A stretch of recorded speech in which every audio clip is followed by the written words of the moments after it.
video, we are going to look at marketing theories, and we're going to find the marketing mix and understand what you call the 7 P's, from the original 4 P's, the 7 P's. So let's start with understanding what the marketing mix is. So marketing mix is a combination of marketing tools that a company uses to satisfy their target customers and achieve organizational goals. Or you can also say it's a tool or tools used by businesses and marketers to help determine a product or brand's offering. It is about putting the right product or a combination of these products in the place at the right time and at the right price. So as you see, we have the 7 P's. So the original ones, it's the product, place, price, and promotion. And then later on we had an additional process, people, and physical evidence. As you can see, we have further broken down what each P entails. So we have the product.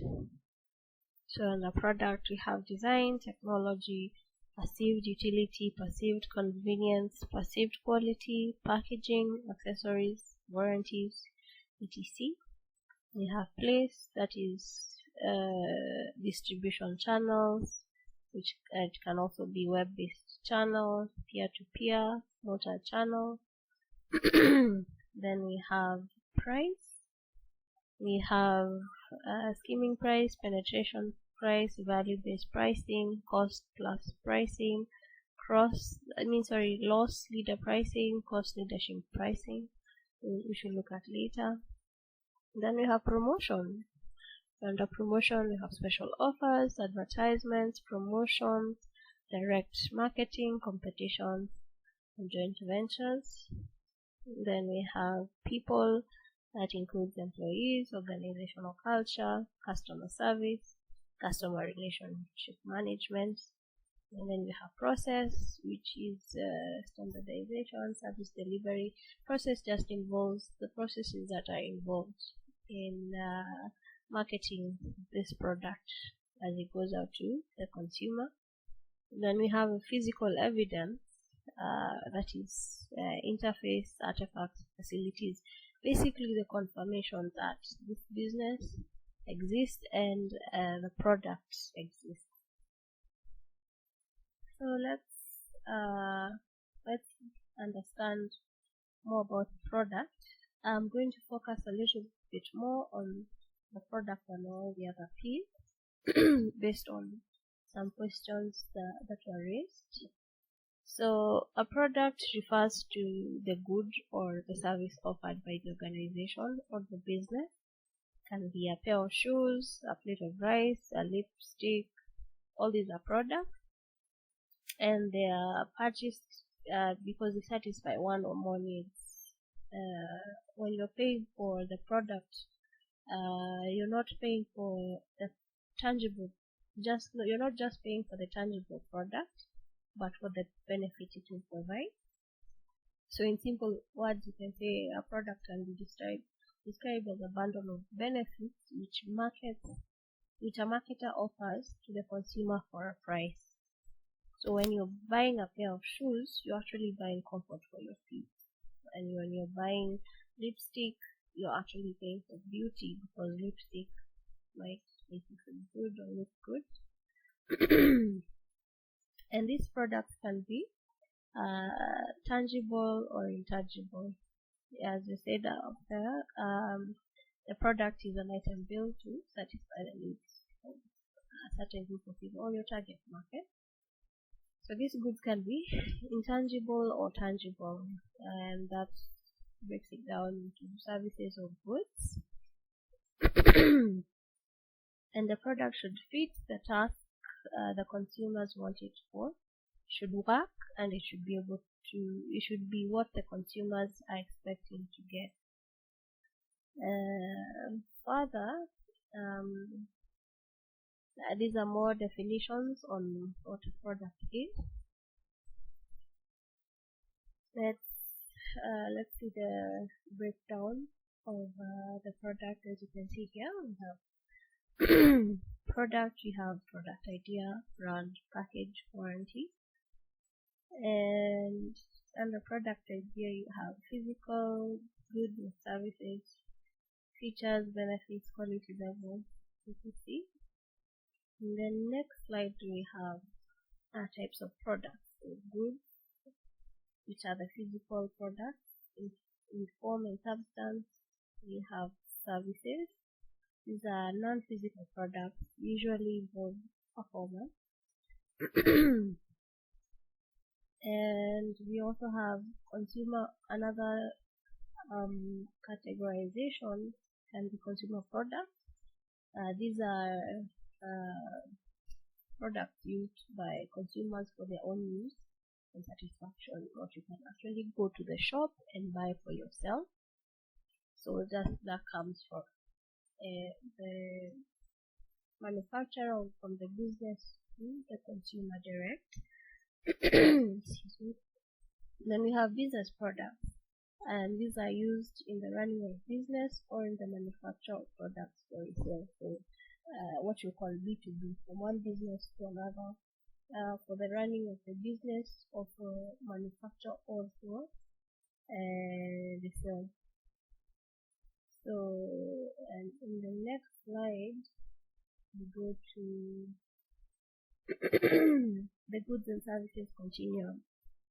So here we have pure goods and we have pure services. So moving from right to left, we have paper, we have truck production equipment. These are pure goods which are tangible, storable, separable, and standardized in quality. Then you have auto repair, uniform rental, restaurant. So sort of like a combination of the two, pure goods and pure services. So somewhere in the middle we have this.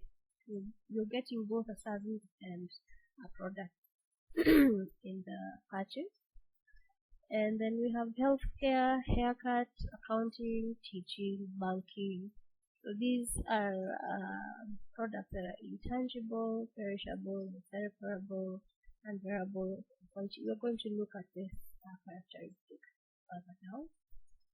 Another way of understanding that, we have the physical goods emphasis, where we have 100% goods, and we have 100% service emphasis, so 100% service. So we look at 0% service and 100% physical good. We have canned food, steel pipe, paper towels. Then we have somewhere in the middle, probably 50% physical good, 50% service, restaurant meals, cell phone service, automobile tune-up. Then we have 100% services, internet service provider, hair styling, postal service, 100% service. And then we look at the differences in goods and services. The criteria we look at in order to differentiate between goods and services: tangibility, where they're produced, that is storing and transporting; contact with customer by producer of the product; balancing of supply and demand when produced relative to when consumed, which we can further understand in the next slide.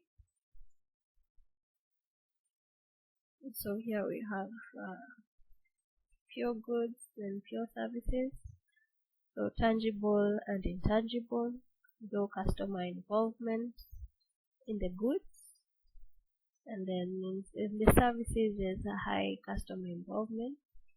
We have low quality cost control problems when it comes to goods. In services there's high quality control problems. That is, there's a lot of problems in quality control because there's no standardization when it comes to services. Every service is different.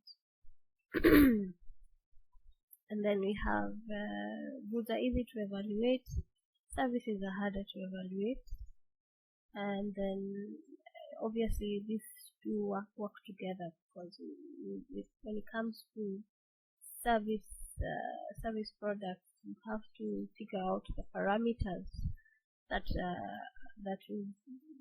need to be evaluated. We'll still look into that further down. Then pure goods, there are inventories, services there are no inventories. Pure goods, no time criteria. Pure service is strict time criteria. There is low importance of contact points for pure goods. In services, there is high importance of contact points. So we can look at the main characteristics in service, pure service products. That's what we can categorize them into. That is, services are intangible, they're inseparable, there's variability, there's perishability, there's heterogeneity, there's lack of ownership.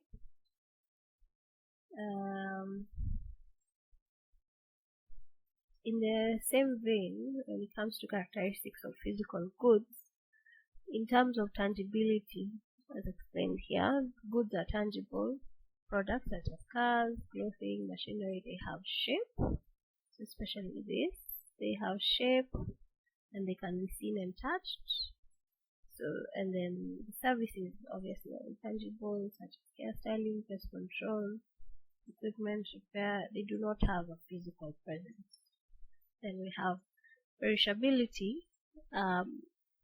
This is where all goods definitely have a degree of durability beyond the time of purchase. That's why you have an expiry date in most of the products that you purchase.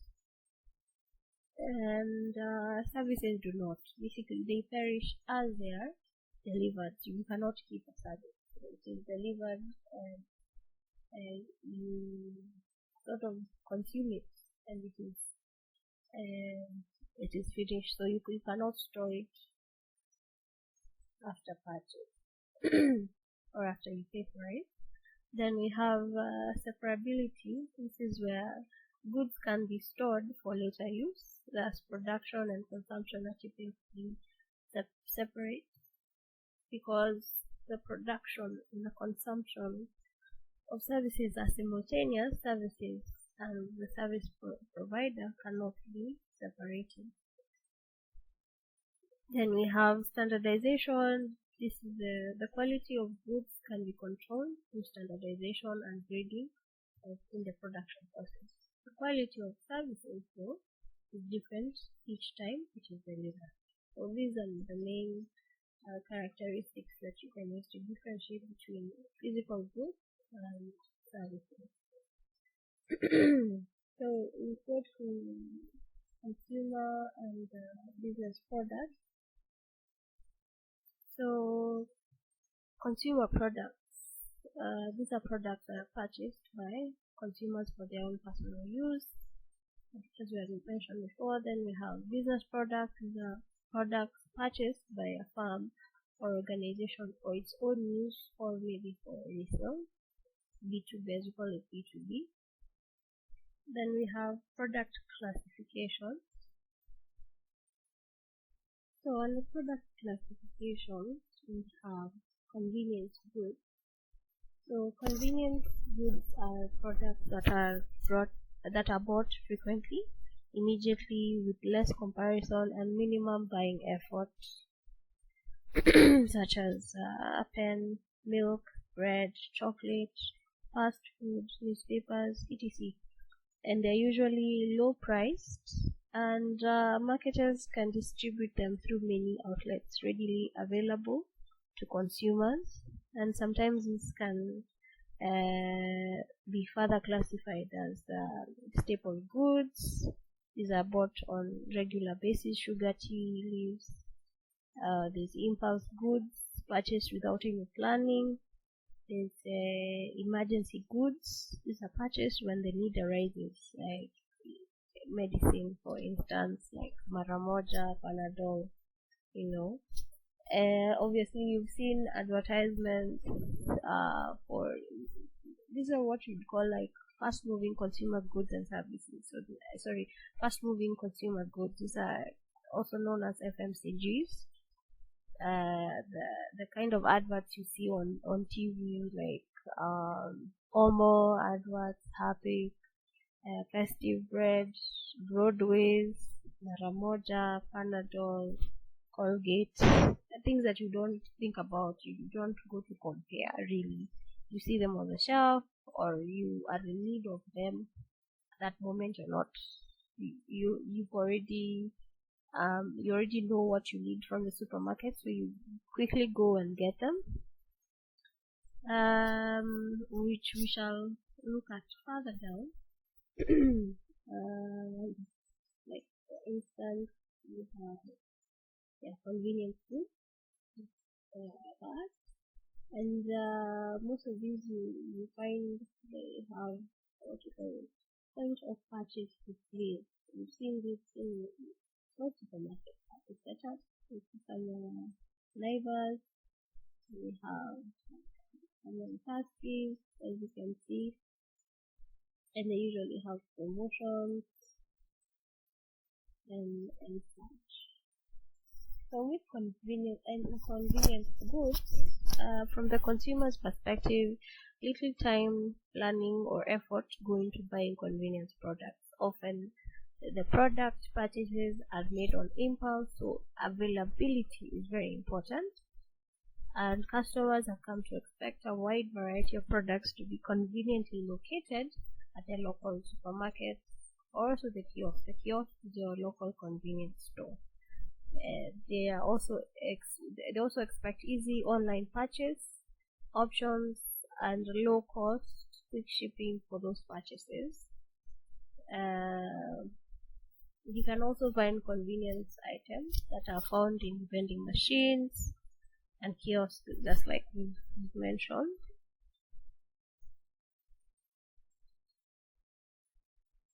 There's another example of Tuskys home delivery through Sandy. So these are also examples of convenience goods.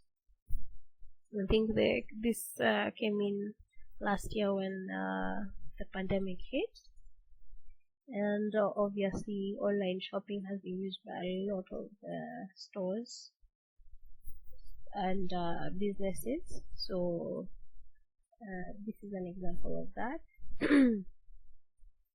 So for convenience goods, for convenience products, that is, the primary marketing strategy is extensive distribution. That is, making sure the product is available on the shelves, available on most of the outlets that are near the consumer.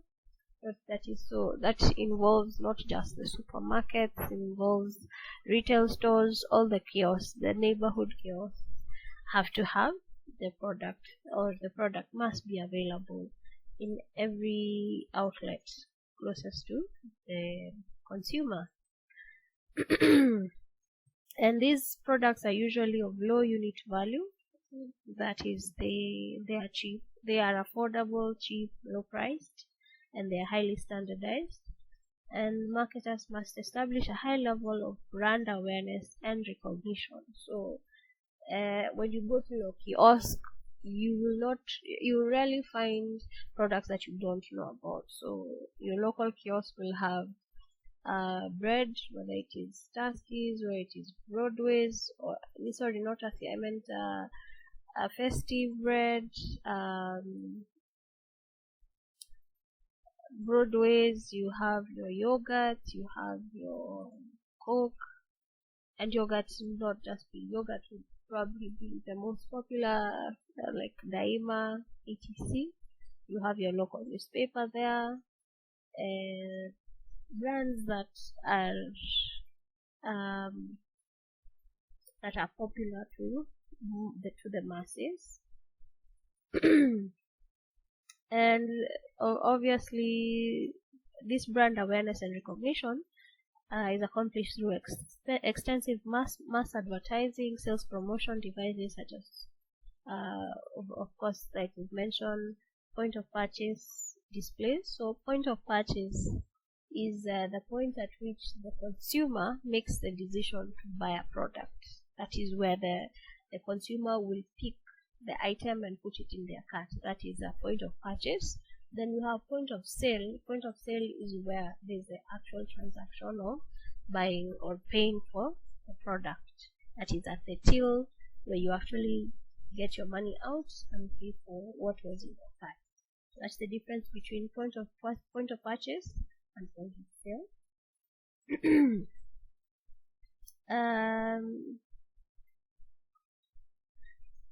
Yes, so we move on next to shopping goods, as you mentioned. So we have convenience goods, those are staples, impulse goods, emergency goods, and we have shopping goods right there. So shopping goods, these are usually expensive and infrequently bought by the consumers. And most of the times consumers will compare them on the basis of one, suitability, price, and style. And consumers will spend a lot of time and effort in gathering information and making comparisons on suitable brands such as furniture, cars, electrical appliances, as you can see here. Yeah, so it can be that is clothing, attires, TV, electrical appliances. These are goods that will take time. Therefore, that is in contrast to convenience goods. There has to be comparison, and there will be a lot of time. So what you're looking to assess is the quality, cost, and obviously the features. And although many shopping goods are not nationally advertised, in the marketing strategy, it is often the ability of the retailer to differentiate itself that generates the sale. So for instance, if it is Tuskys or Naivas, right now, as you know, Naivas, Clean Shelf, Quickmart, Gilani's, so it is the ability of the retailer to differentiate itself. So that is through advertising. Like if you decide to buy a TV at Naivas, then you're more likely to evaluate the range of options and the prices that best suit you, that are available at Naivas. And it becomes important for Naivas to provide a knowledgeable and effective salesperson and have the right pricing, discounts to offer you a competitive deal. Naivas might also offer you an extended warranty package or in-store service options. And while shopping in Naivas, consumers can easily check prices and options for online retailers, which can help the customer make the decision. And if the retailer cannot make a sale based on your comparisons, the product turnover is slower. That is, the products do not move, and the retailer will have a lot of capital that is tied up in his inventory. I'm sure you've noticed that shopping goods and convenience goods in supermarkets generally they can be in different floors or different sections. And most of the time, convenience goods are closest to the till, closest to the entrance, so you can just go pick and leave. And then the shopping goods are further, they can be downstairs or upstairs or further away from the till, and obviously you go and have to compare prices, look at the options available, and there's usually a salesperson. It's more likely to have a salesperson are most of the time situated near the shopping goods to give you the information you need as you make comparisons as compared to convenience goods. There's a distinction between heterogeneous and homogeneous shopping products. So heterogeneous shopping products are unique. If you can think about shopping for clothing or furniture, there are many stylistic differences, and the shopper is trying to find the best stylistic match at the right price. Most of the time that you find when you're shopping for clothes. So the purchase decision with the heterogeneous shopping products is more likely to be based on finding the right fit than on the price alone. So price may not be the issue here. It is finding what it is the preference of the customer, that is. And in contrast, homogeneous shopping products are very similar.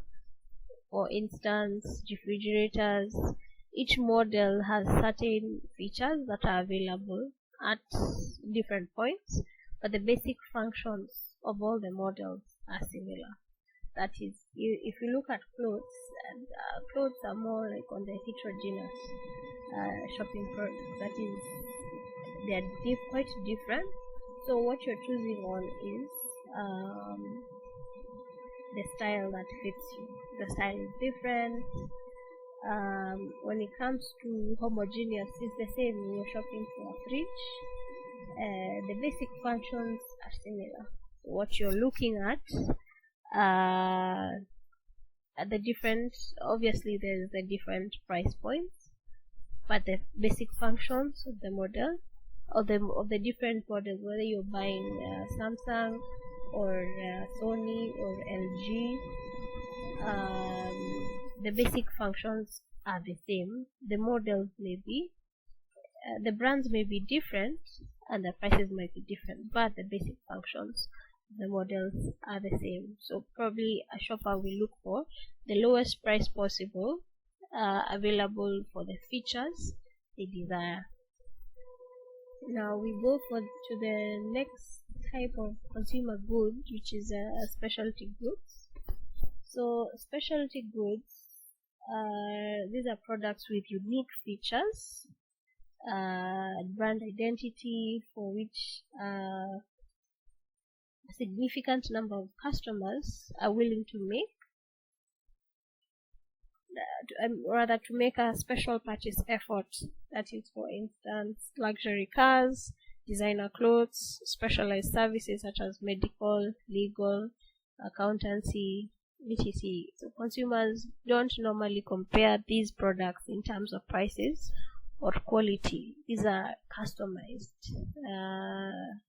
And examples of this, you can see we have a Phantom Rolls Royce, Lamborghini, we have Gucci products here. So these are luxury brands, and obviously from the consumer's perspective, these products are so unique that it's worth it to go to great lengths to find them and to purchase them. Almost without exception, price is not the principal factor here affecting the sales of the specialty goods. And although these goods may be custom made or one of a kind, it is also possible that the marketer has been successful in differentiating the product in the mind of the consumer. The next, move on to the next type of consumer goods. These are unsought goods. So unsought goods, these are products either not known by the consumer or known, but the consumer doesn't think of buying them. And obviously, goods, these type of goods include insurance policies, blood donations, new innovations, such as products and processes. And marketers must therefore create awareness through advertising and other related ways to enlighten the market or the consumers about them. And these are basically these are products that the customer is unaware of, or the consumer hopes not to read. And for most consumers, they never hope to purchase maybe pest control services, or try avoid purchasing funeral insurance. So unsold products have a tendency to draw aggressive sales techniques, as it is difficult to get the attention of a buyer who is not seeking the product. And examples of these include insurance generally, whether it's disaster, injury, travel, accident, medical, safety, life insurance.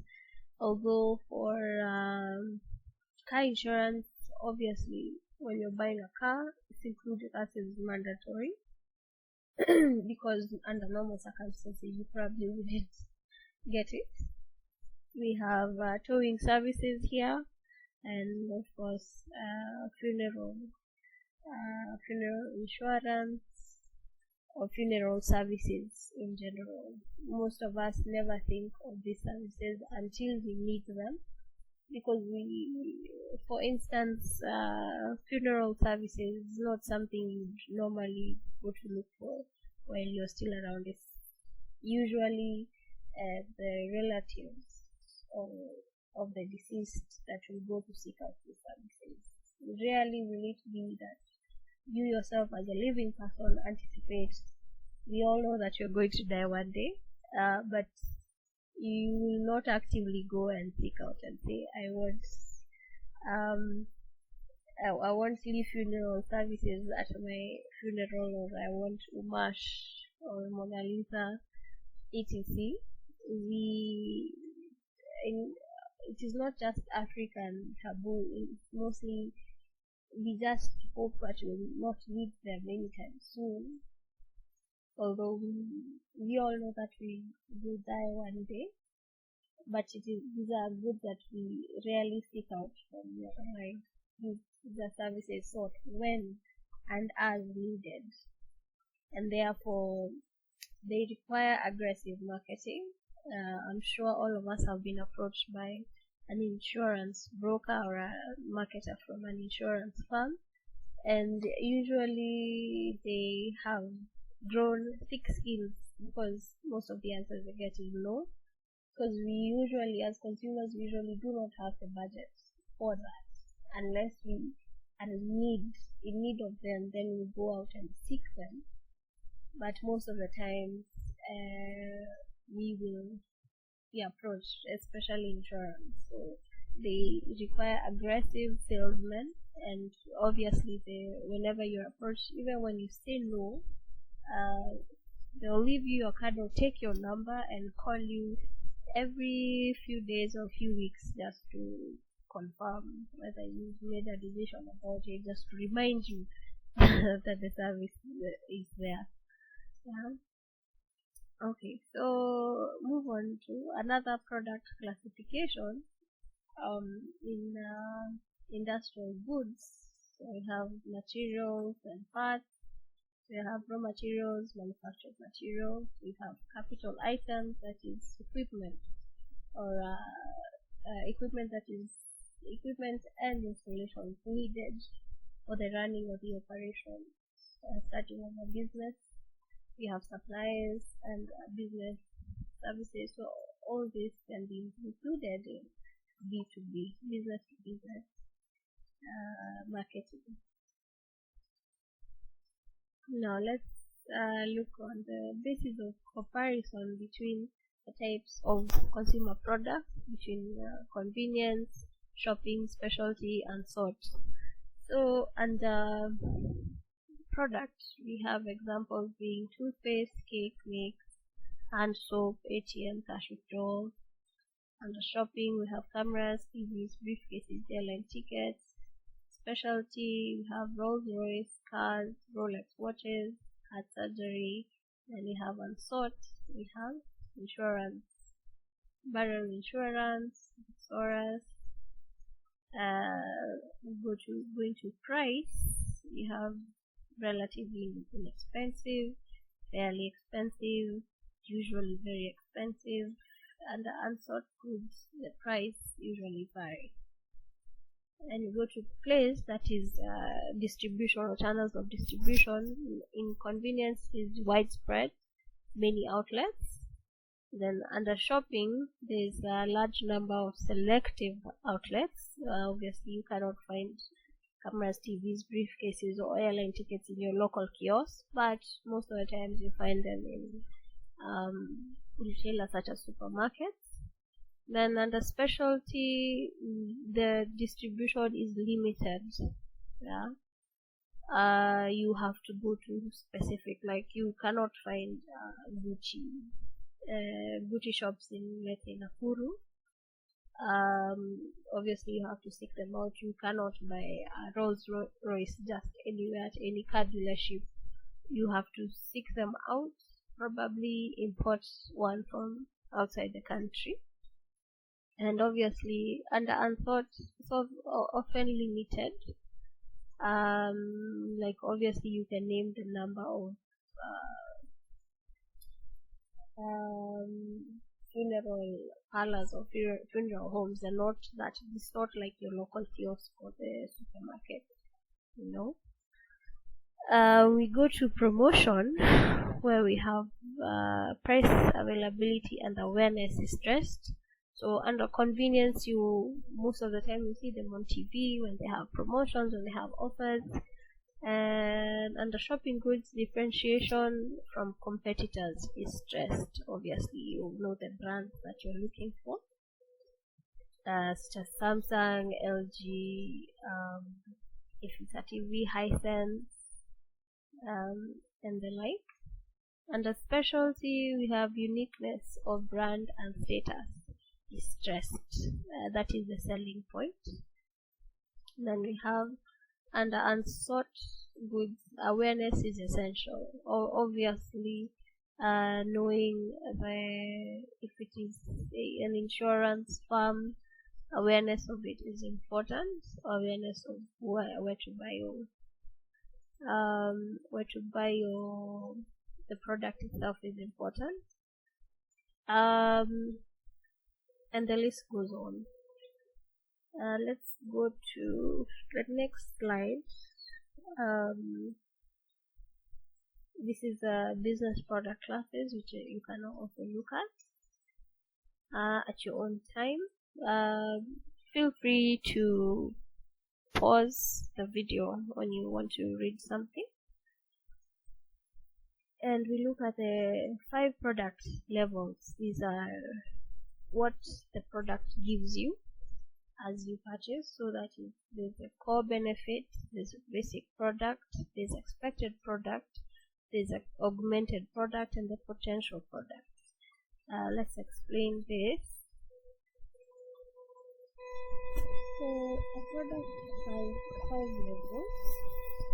So the first being the core product, that is the core benefit or the intangible benefits.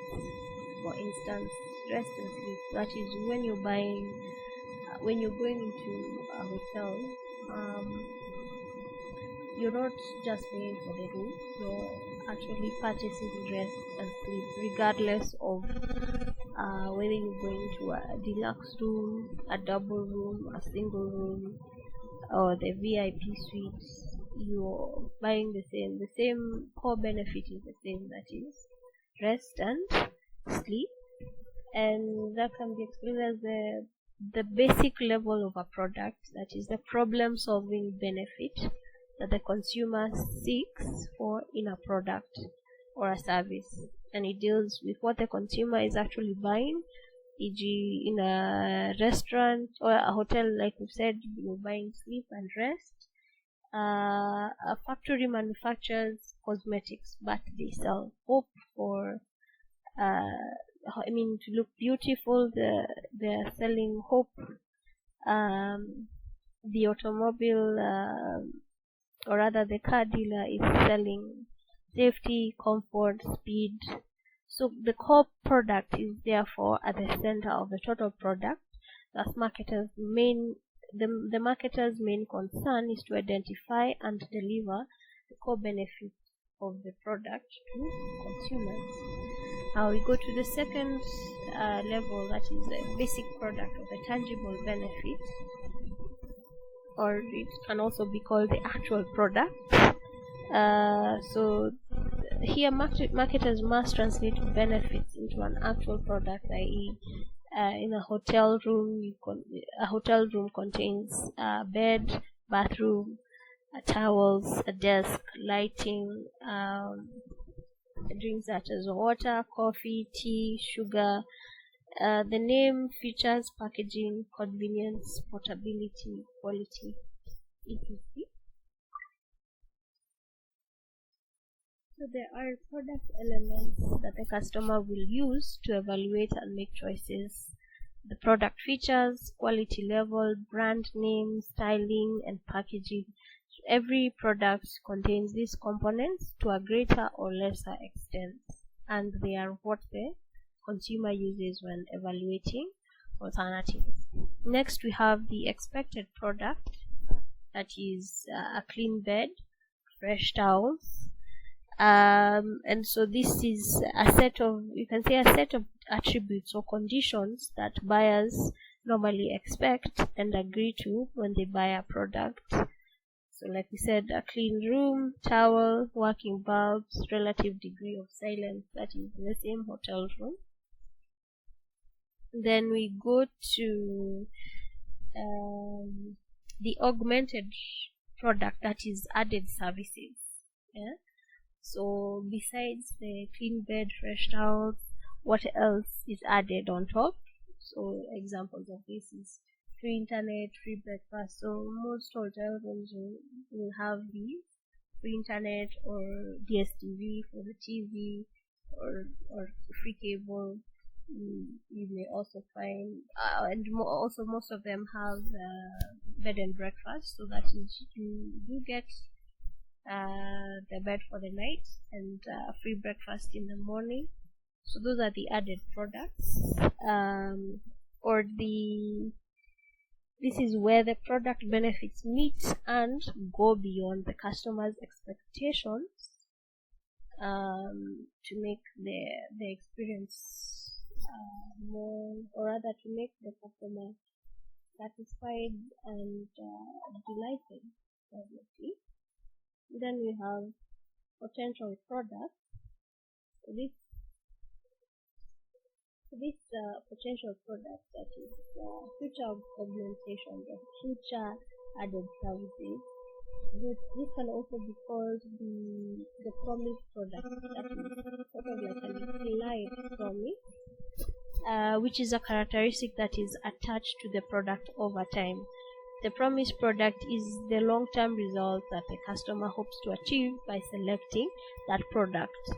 And the promised product or the potential product may be financial, that is, like for instance, if you bought a car, the resale value of a car or a home or property, for example, but it is often more aspirational. So the customer hopes to be healthier, happier, more productive, more successful, or enjoy greater status. And like the core product, the promised product is highly personal.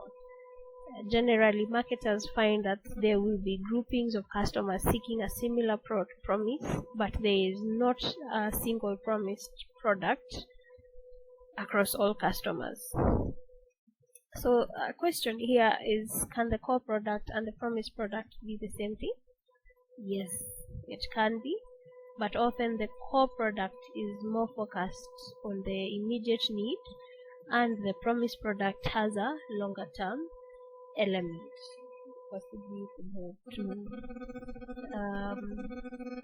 you wake up more refreshed, more relaxed, or you went on vacation, etc.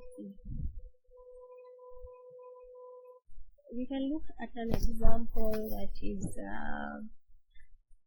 for instance, you want to be in Nairobi for a meeting maybe next week. So the core product here is what? To be transportation. The tangible product here maybe probably you need to take maybe matatu or drive to, or be driven, sorry. Let's give it a longer trip, let's say Mombasa. So you want to go to Mombasa for a meeting next week. So the core product here will be transportation. The tangible product will be a ticket, and let's say you are taking a flight or the SGR, maybe from Nairobi to Mombasa.